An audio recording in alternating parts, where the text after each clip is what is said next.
Hello, and welcome to the Monster Painter. This week, I'm going to make a fountain out of garbage. The base of this project is the lid of a beverage container. In this case, a Pure Leaf iced tea drink container, although I think you can find these on Tropicana fruit juices as well. And with its decorative Gothic arches, they make excellent pedestals for statues, either playing it straight up or whimsically. However, this week I am flipping the thing around in order to create a fountain for the tabletop. The first step in this trash build is to remove the plastic ring inside the cap. It's the part of the cap that screws onto the bottle and holds the cap in place. It does not look like any part of a fountain, so it has to go.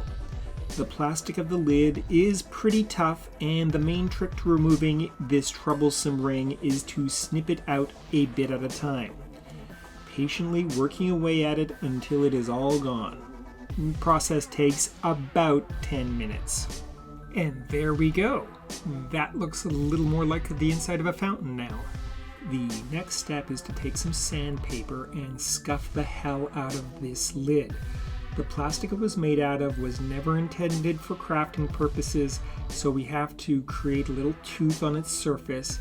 This way the primer will hold on better and we will be able to paint the thing up. Now to glue in the central column of the fountain into the lid. I am using a chess queen for this purpose. Chess pieces have always reminded me of fountains, and so I'm putting this notion to the test. They are pretty ubiquitous, and you shouldn't have any problems sourcing this part for the project. Okay, the fountain is all assembled, and I think it is actually starting to look like a fountain. Now, on to the fun part, painting the thing up. Alright, she's all primed up and ready to go. I have added some bits of plastic debris and use some black lava textured gel to the bottom of the fountain's basin. Hopefully this will push it away from that chewed up plastic look that it had after I removed that ring.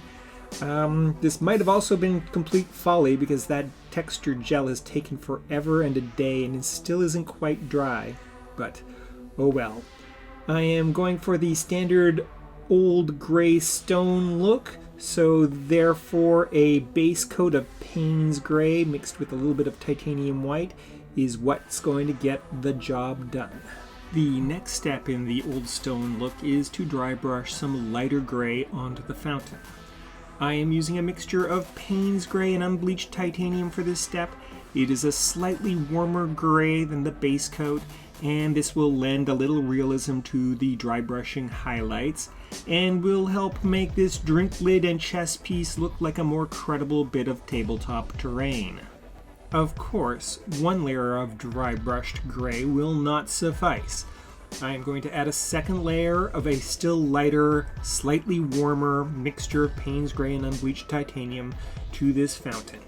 This will help bring out the details of our queen and make the inverted Gothic arches on the lid stand out.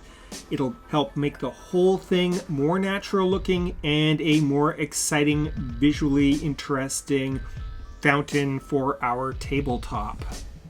Now onto the penultimate step in this project. I am going to add a gradated wash of sap green along the base of the fountain. This serves two purposes. First, it adds a little realism, making the thing look like a structure in an environment. And secondly, because I finish most of my terrain pieces with this kind of wash, it will help integrate this trash build fountain into my collection of terrain, which is drawn from a wide variety of desperate sources.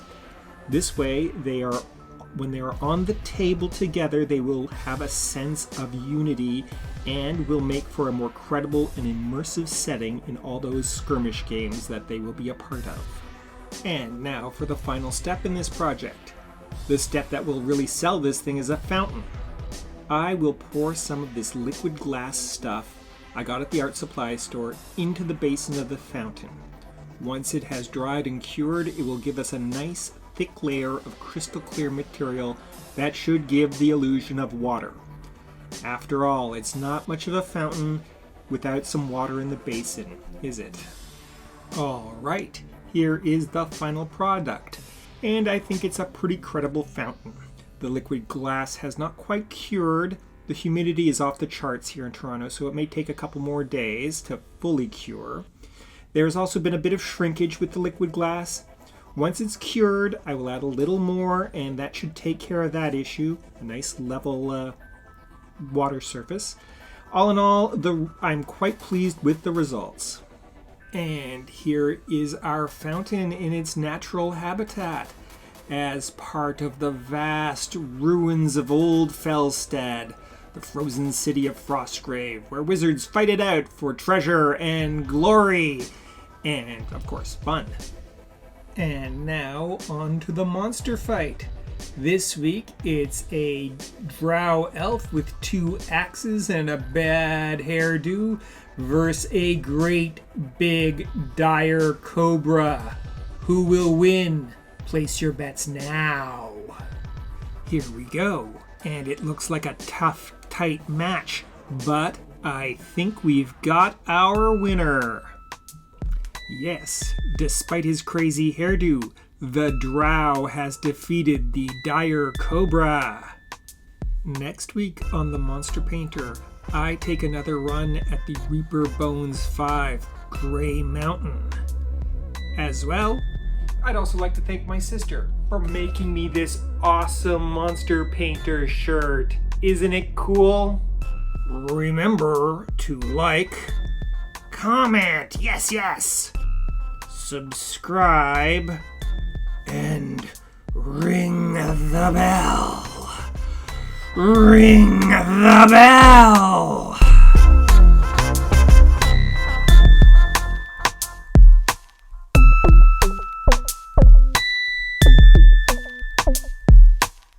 You are watching the Monster Painter.